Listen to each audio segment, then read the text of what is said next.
Surat civil હોસ્પિટલમાંથી બાળક ગુમ થયાની ઘટના સામે આવી છે, જેમાં કેસરી રંગના ડ્રેસ પહેરેલી મહિલા બાળકને લઈ જતી સીસીટીવી કેમેરામાં કેદ થઈ છે.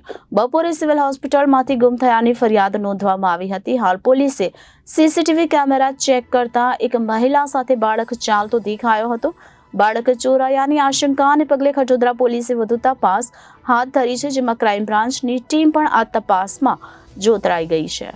સુરતની સિવિલ હોસ્પિટલ અવારનવાર વિવાદમાં આવતી હોય છે, ત્યાં વધુ એક વિવાદ સામે આવ્યો છે, જ્યાં સુરત સિવિલ હોસ્પિટલમાંથી એક બાળક ગુમ થયાની ઘટના સામે આવી છે.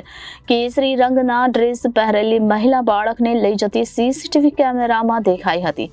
3 વર્ષના બાળકનું નામ શિવા હોવાનું જાણવા મળ્યું છે. બપોરે સિવિલ હોસ્પિટલમાંથી ગુમ થયાની ફરિયાદ નોંધવામાં આવી હતી. હાલ પોલીસે સીસીટીવી કેમેરા ચેક કરતા એક મહિલા સાથે બાળક ચાલતું દેખાય છે. બાળક ચોરાયાની આશંકાને પગલે ખટોદરા પોલીસે આ અંગે વધુ તપાસ હાથ ધરી છે. સાથે ક્રાઇમ બ્રાન્ચની ટીમ પણ આ તપાસમાં જોતરાઈ છે. Reporter Hitesh Prajapati, Janadesh news, Surat.